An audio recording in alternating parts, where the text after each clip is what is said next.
زمونږ یو استاد قادر نوم پېښور کې زرګرو، نو هغه به دا خبره کوله چې یاره دا ګنداره دی ته وایي، دا د 5,500 کالو لکه تاریخ دا د 5,500 کالو دغه کوي، او باقي بیا په دې کې مطلب دا دی مخکې به هم پکې زمانه تېره شوې، خو 5,500 کاله ګنداره یادوي. نو دا نیم طرف چې کوم دی د دې طرف ته بوتان او دا د انټیک سامان راځي، په دې نیم طرف کې چې کوم دی نو دا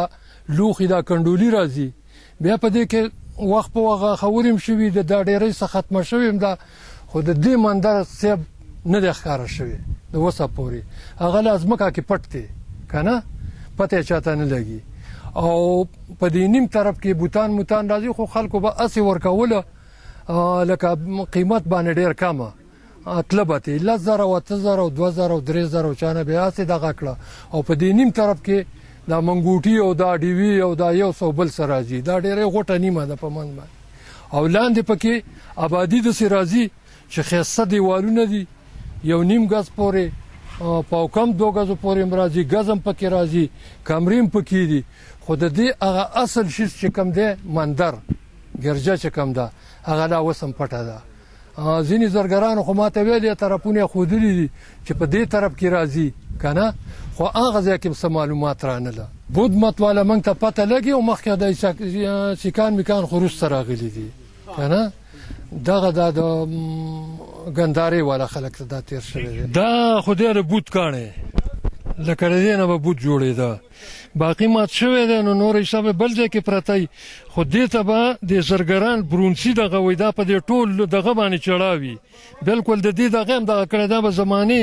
مخکې دغه شوی، یعنې دا پړقونه پرې راځي، نو دې ته برونسي هغوی به ورته برونس وایي، او دا اوسني زرګران هم ورته برونس وایي. دې له هغه چقړه غونته کې د سرو ورکړي بلکل سره ښکاري وایي، دا سرې خو منځ کې بیا کاڼی، نو دې ته برونسي بوت وایي. د دې نه هر څه جوړېږي، هغوی پې لیکل کوي، لیکل پې راځي، لکه 2 کرښې 3 کرښې، لکه اوس چې دغه سانسکرت زمانه ده او که څه د هغې سوات کې یو راغلی او په 1,00,000 روپۍ د دې تلي عمره و اخیستی و، نو دغه هم پې راځي. هغوی ته هر څه جوړولی شي، ډیوه تې جوړولی شي، د انسان شکل ته جوړولی شي، مار لړم ته جوړولی شي، هر څه ته جوړوي. اخري مطلب دا دی چې دغه شوی دی پاتې شوی دی، په دې ځای ګنداره ختمه شوې ده، بره بیا د ګندارې ټول دغه سیستم چلېدلی دی. د دې نه چې لاندې کوم راځي د ګرګه به ورته مونږ ویو، او د چونه به هم ترې جوړېدله، چا به ورته دغه ویلې ده بل شی به ورته ویل، خو چونه به ترې جوړېده، نو هغې ته ګریک وایي. د دې نه مخکې زمانه په دې ډېرې د ګریک تېره شوې ده. او بیا هم سټپ پې د ګندارې راغلی چې دا لږ دیوال یې خالي دی، دا له هغه ځای نه شروع دی داسې، یعنې دا دې ځای کې ده، نو دا د ګندارې راغلی، بیا داسې تللی، بیا دغه ځای کې بل هم یو ځای دی،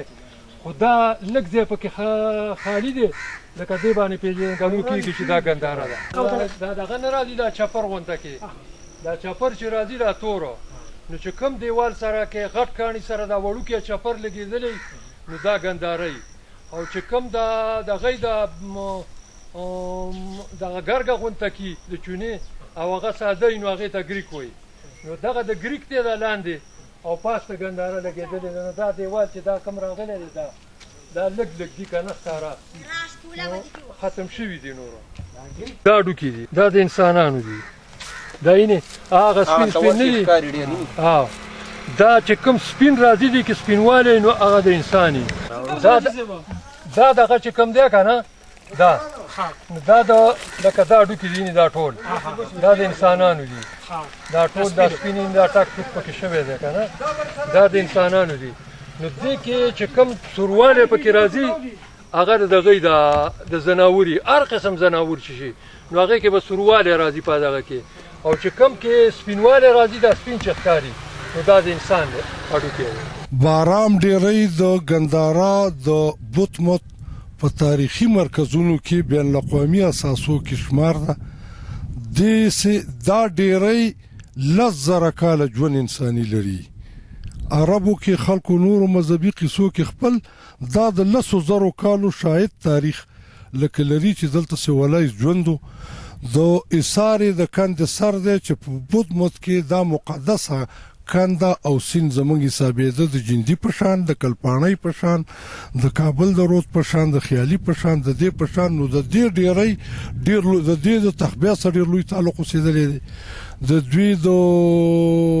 سرډیرو د دې لاندې کلو سره ډیر د تعلق اوسېدلی دی. د دې د 400 سه د خپله د دې ډیری چې دا اوس وخت په کوم محال کې یعنی بارم خان ډیری محال یا ویلیج په انګریزي کې د علي احمد ناظم دی. نو د دې د یونین کونسل نوم ګنډیری دی. ګنډیره په خپله د ګندارا اوران تلفظ دی په وینا کې چې ته خلکو ته وایې ګنډیری ګندارا. نو دا دومره هیستوریکل دی ځکه چې دا څه غونډۍ او کندې دي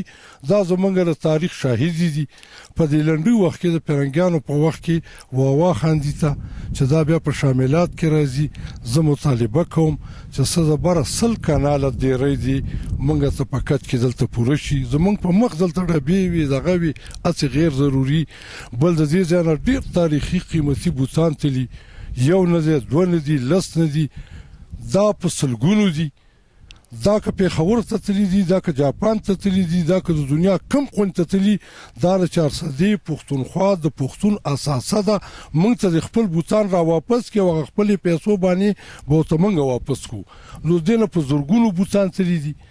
بیا د بهرام په بوتمت کې د اوبو د هغو خدای یو تصورو.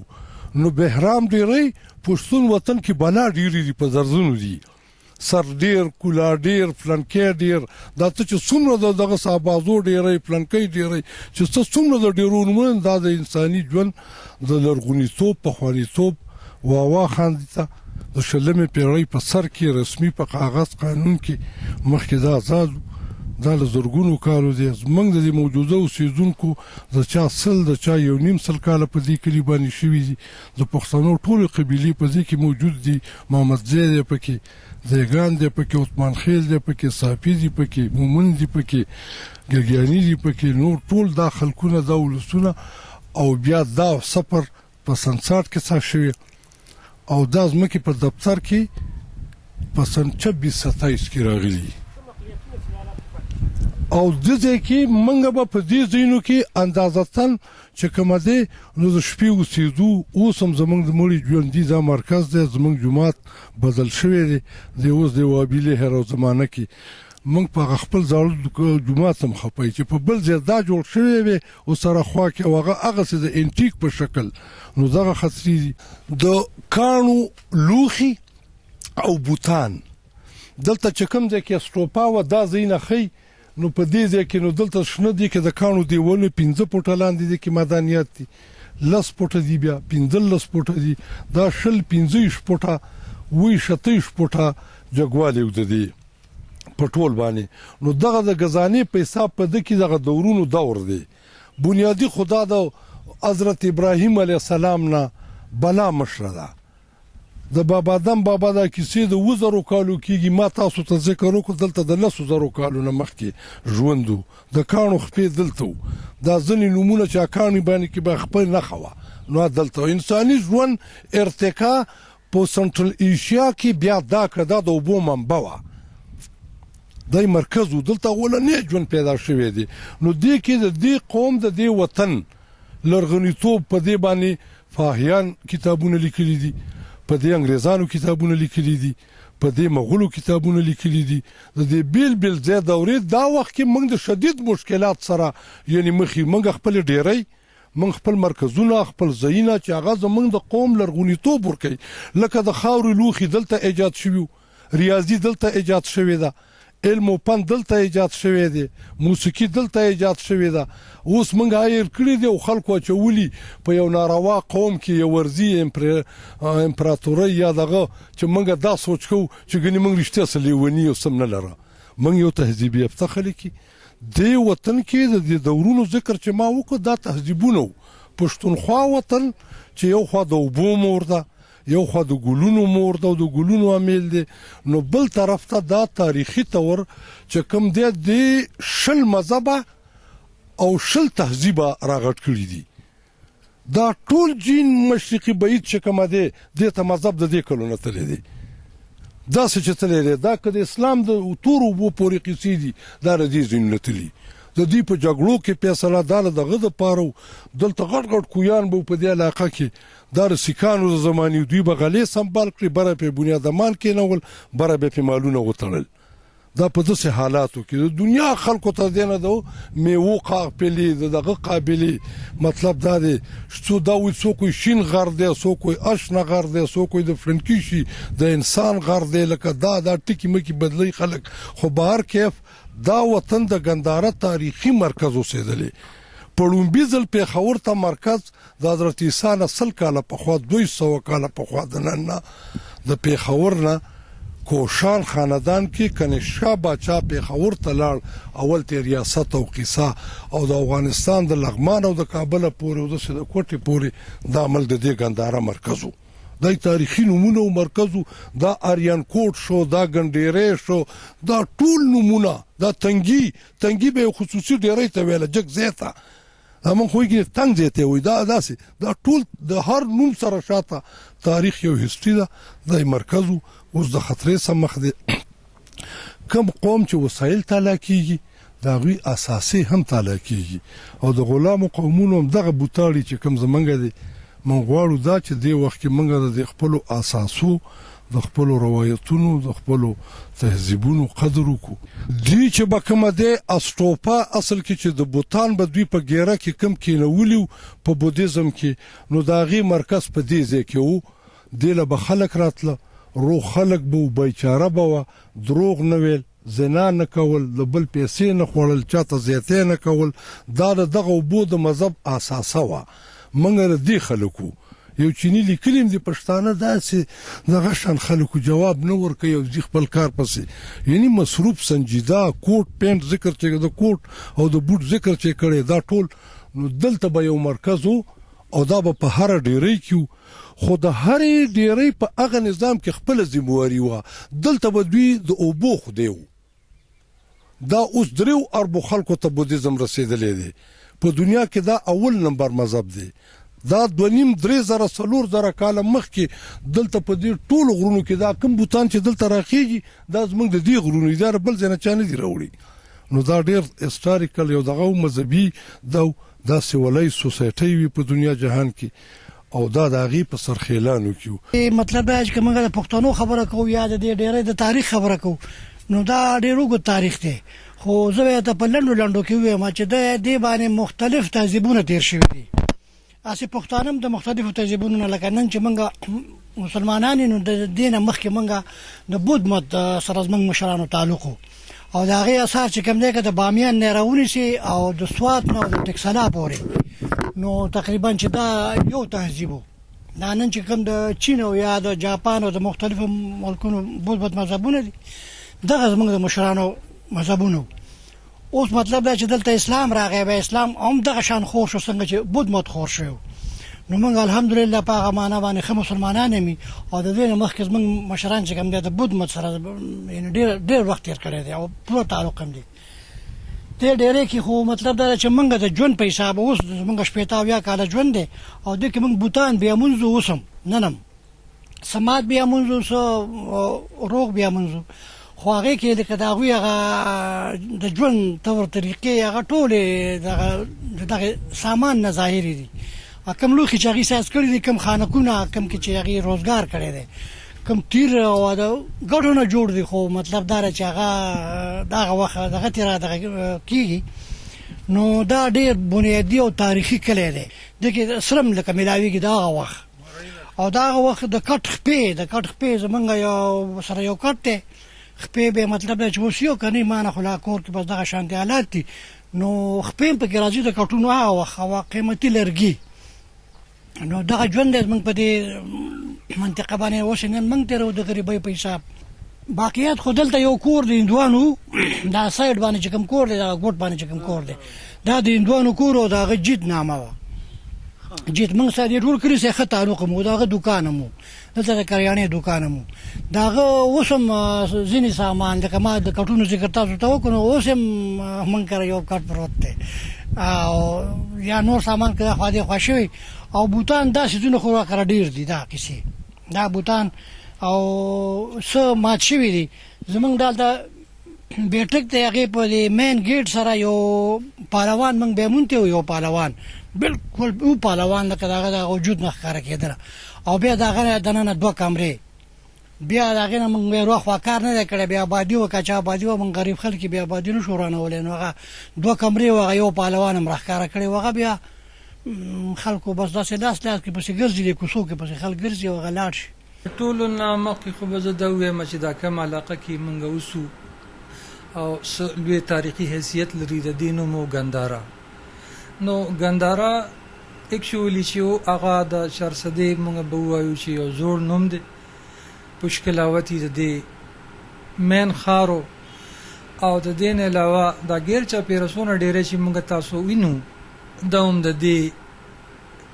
ګیر چاپېره کلي وو مین دارالخلافه یې چارسده کې وه پشکلاوتي کې نو د دې مونږ به ویلی شو چې تقریبا تاریخي حواله دا دي مونږ سره چې دا تقریبا ګندهارا آرټ د دې علاقې یو ډیر لوی او مشهور آرټ و کم چې به د بوتانو په ذریعه باندې د بودھ مت عبادت کېده او د هغې طریقې باندې به خلکو یعنی دا ګندهارا آرټ دا بوتان جوړول دا خاص کر زمونږ د دې ګندهارا ایریا سره د دې زیات لوی تعلق دی او په دې وجه باندې په ټوله دنیا کې دا آرټ د بوتانو دا آرټ چې کوم دی دا د دې علاقې سره تعلق ساتي او دا مشهور دی نو په دې وجه د دې ګندهارا او د دې پشکلاوتي حیثیت هم یو لوی تاریخي حیثیت لري لومبي په تاریخ کې چې مونږ د دې کم ذکر اورو نو هغه د ګریک یعنی یونانی دور سره د تعلق دی کم چې تقریبا د نن 3.5 زره کاله مخکې په دې علاقه باندې تیر شوی دی اسی خو د دې نه مخکې هم تاریخي حواله سنه حیثیت کې شته چې دا علاقې آباد وي دلته خلکو استوګنه کوله دلته خلکو سیدل خط تهذیبي یافته او مهذب قوم دا غي د لاس کم لوخي او نور داسې نوادرات په دې ګیر چاپیره ډیرو کې مونږ ته ملاويږي